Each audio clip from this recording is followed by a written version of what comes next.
Natsu of Team FTNatsu back with a discussion vid. So if you don't know, you probably know of him or have heard of seen his blog. Touya. He's the editor slash writer of Cardfight Pro, Vanguard US blogspot. Um, he posted this on his Tumblr recently. Or actually, like not even it hasn't even been 12 hours. A little on 20. It hasn't even been 12 hours yet since he posted this. Actually, it might have already been 12 hours. Or at least by the time this video has gone up, it probably would have been 24 hours. But anyway, that's not the point. So he posted this, and it sounds at the very least he's not happy with the game. It's not like he might quit. I'm not sure about that. That's just the way it came off to me. I'm not confirming he's quitting or anything like that. It's just the way I interpreted it. And he had a lot of issues with the game recently. Just this is what he put. I copied and pasted it over just because, like, the way it appeared on his blog, it could be a little hard to read. So just that way, then we can get a clear, black and white view of it all. So I'm just gonna go over a lot of the points he made. Just things I disagree with him for a lot of it. So these are like a lot of the reasons why he's upset with the game. The first being the generation rare. I think particularly with Phantom Blaster Dragon, since that's like the biggest gen rare, and so basically this for the gen rare. As you all know, gen rares, they are the highest rarity that we have in Vanguard right now. The difference with the gen rare though is that cards that are generation rare are exclusively generation rare. They are you can only get them generation rare. You can't get them in triple R, SP, or it's not like Legion rares where if you got a Legion rare, then you got either the rare or the triple R version of the card, depending on the thing. No. Like it was gen rare. It's gen rare nothing.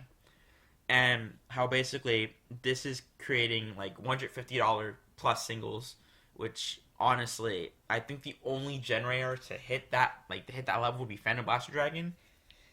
I mean, I think Messiah might have when it first came out, but I'm not 100% sure on that. I know Messiah definitely isn't worth that much now, and especially with the reprints, which I feel is Bushiroad's answer to that. Like, they're reprinting all the gen rares as easy to get cards, and even then, the only gen rare that's incredibly expensive is Phantom Blaster Dragon. Messiah, I think, goes for, I want to say 30 or 40. And I know Primavera goes for, like, not even $10. Like, that card is, well, I mean, Primavera is just not that great. Like, no one is going to be running Primavera starting in about 2 weeks. Like, no one's going to be running that. You might run one, but like, no one's running, like, that many Primaveras. So, honestly, I strongly disagree. Also, like, Vanguard doesn't really have that aside from the gen rares. It's not like Yu-Gi-Oh! Where Yu-Gi-Oh! But then again, with Yu-Gi-Oh! It's more of their cards last a test of time. You have Mystical Space Typhoon, that card's never bad. Like, we don't have that. Most of our cards at least get most of the cards don't really last enough time. And also his other issue is about subclans, where basically it's either play a subclan or go home. Which I kind of disagree with strongly. Like, for example, there's Phantom Blaster Overlord. Like, that's a really, really good deck. And you don't have, and that's not a subclan, or Renonoclus, that's not a subclan. Or what else? Or even Sanctuary Guard isn't really a subclan. I mean, there's the grade 3s, but that's really it. Like, there's not really a subclan to it. And so there's that. And also, even then, not all the royal builds are subclan builds. Like, you have the Jewel Knights, like, kind of splashed in there, but it's not really full-on subclan the way, like, Bushiroad isn't really making it all subclan. Like, Bushiroad is really trying to give royals, like, their own sort of thing. And even then, a lot of the cards are, you have to have that grade 3. They just want you to play, like, they want people to play, Altmile and Renonoclus, like, or Chronojet, like, you have to have that grade 3. Everything else you can run whatever the heck you want, for the most part. There's not really, so I feel like Bushiroad's trying to get away from that. Other clans, it's not as like that. For example, Liberators, it's kind of, you gotta kind of play Liberators. I mean, actually, I take that back. Even then, you don't even have to play Liberators. At my locals, I was playing Gold Paladin, non-Liberators. I was playing 4 Pelennor or 3 Pelennor, 3 Pelennor, um, and like 4 Gurguit, and I topped. Like, like you don't have to play Liberate. Like, so I think for sure, he uses Shadow Paladins as his example, but like I said before, like you can play Phantom Blast Overlord, and you'll be fine. I mean, yeah, you need the Break Ride, but the Break Ride's gonna get reprinted in 2 weeks or a week even. Now, since I'm recording this on a Friday, but you don't have to play. Like I strongly disagree with that. I mean, Revenge is still probably the better version of the build, but Phantom Blast Overlord is still very viable. Like, especially ever since the Break Ride came out, Phantom Blast Overlord is very viable. Kagero, you totally have to play Overlord or nothing. Like, I mean, you can play other decks, but you totally, like, Overlord is, without question, the better version of the build. Paraditions retire better, but, I mean, Overlord's still just overall better. He also talks about how Vanguard has, like, maintained the balance for for years, about how, you could kind of, every deck was kind of, like, equal. That was never, that was true, but even then, Royal Paladin like dominated. It might be harder. It's gonna be harder for people like for people who for like us in like the U and the English game to understand that. Like, but like if you go back and look at the sets, Royal Paladin dominated. Like Royal Paladin got support every set. It got support set 1. It got support set 3. Set 4, Royal Paladin dominated. Like that kind of somewhat support. For us, it was different because we got it is set 1, 2, 6, 1, 2, 6, 3, 4, 7. Like we got in like a weird order. We're like, but Royal Paladin was balanced because season 2 cards Royal Paladin, Kagero, and Shadow Paladin didn't exist, so it was totally fine. So, but Royal Paladin was dominating, and like that kind of was hella supported. And even then, Bushiroad's actually been giving, like, we're gonna be getting a Grand Plume trial deck. Pale Moon's getting a trial deck. Neonectar got a trial deck. Aquaforce got a lot of support actually, but beforehand. So I guess I would count Aquaforce out of that, but I mean they're trying to give Greer Chronicle a ton of support to try and keep up with that. So they really are trying, and they're coming out with the clan boost like for Dimension Police. Like they're really trying. I think I believe Grand Blue was confirmed for a clan booster. Don't quote me on that one, but like they're really trying like to give other clans support. So it's sort of a hang in there kind of thing. Like it's gonna happen. Like they're really trying to like to get the support thing. But as for like decks being like the top deck, like every competitive game is gonna have a meta. That's a thing that just happens. Like, I'm sorry if you don't like that, but that's just how you can't have a game where you try and beat another player not have a meta. Like Brawl, for example, even though it was a terrible game, but Brawl, like Meta Knight was the best character. It's not a question of anything. Like that's just how it is. Like Meta Knight's the best character. Like that's just how it's gonna be. Like I'm like that's just how it is. Or Yu-Gi-Oh! Like if there's a meta for Yu-Gi-Oh! There always has been. But the thing about like there being a meta is you don't have to play that meta. You can go in on freaking Cardfight Area. You can run into the most random stuff. Like you don't have to play a meta. Like you can just go and play casually. No one's forcing you. All right, here, like, no one's forcing you to play the meta. You can just go out and play the casual things. Like, my friend Damon, shout outs to Damon, went to locals, last Sunday. My locals ended up being on Sunday, and he was playing D-Police with one of the Legion Diecrasher. You don't have to play meta. You can just play the random BS stuff, and he was playing 4 of that grade 2, I forgot the name of it, but it's a grade 2 when it has 13,000 power. If it hits, you can put 2 grade 3s from your hand into your soul and superiorize a grade 3 from your deck at rest.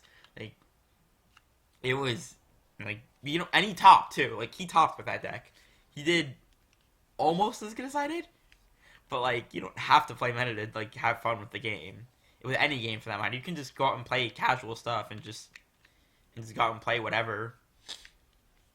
And then also, he just talks about too how Gear Chronicle doesn't have the grade 2s or the grade 1s or the grade 0s to keep up, and how Gatling Claw is still one of the best cards in the game. Gatling Claw is one of the best cards in the game. It's one of the best triggers in the game. Just throwing that out there. Well, it's kind of minor, but I mean, Gatling Claw is still amazing. Shout outs to Gatling Claw. Ascriptmaster and Zero hate that card. Gatling Claw, retire your starter. But yeah, and also he talks about how Dragonic Overlord at the end has like that card's never gonna die ever, and I'll just flat out say that's true, but that's just sort of Bushiroad. That's just sort of them. Like, they're just not gonna let that card die.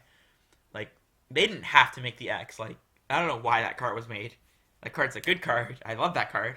I love all 3 copies of my DX, but I don't know why that card was made, but I agree with that one. Like, the X is, that card hasn't lived. And here he talks about, once again, how you can't straight up play whatever, just random stuff and win. I mean, that's true, but, like, that's just how competitive games are. Like, that's just something I feel like you have to accept as someone who's playing a competitive game. And at the same time, if you don't want to play meta, you don't have to go into tournaments and play the meta. You can just play whatever you want. There's almost no game where there is no game where there's not a meta. Like, if you can name a game that there's not a meta, props to you, and props to that game for staying balanced. But, like, let's be real here. Like, there's no game where there's not a meta. That's just how it is. I mean, there's the Yu-Gi-Oh! World Championships where people will just go in and play whatever the hell they want. Someone a couple years, not even 5 years ago, I forgot his name, but he went in and played Exodia. Like, just out of random for fun.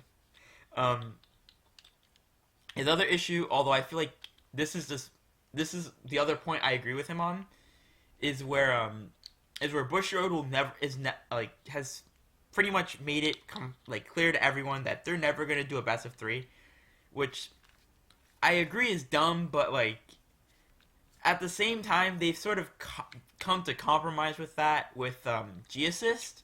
That's kind of been their answer to it, since G-Assist is a thing that can happen. I mean, G-Assist does allow you to like sort of stay in the game where you can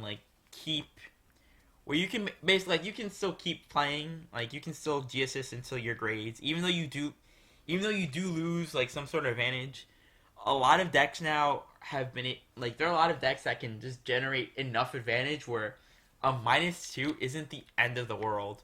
Like, example, with Bermudas, like, or actually, that kind of goes into how decks are now, where they don't need draw triggers. But, basically, where, like, they can just generate enough advantage where G-Assist kind of, I mean, G-Assist doesn't permanently fix the problem. Like, best of 3 format is still better, because it like, weeds out sack factor and everything, but since double triggers are a thing that happens, like, at my locals last week, there was one round where game 3, I won, simply because, I double crit my opponent. I rode to grade 3 first, or actually, he let me ride to grade 3 first, because he just had to strike before me, but, where I just went, I double critted him, and that was it. I won that game off of pure sack factor. Like, but that's a thing that just happens in card games, and with and best of 3 like sort of fixes, like, that doesn't fix that, but because you can just sack them twice, but like it sort of weeds out people who get to higher rounds just based off the sack factor alone. But that's the thing that you have to accept.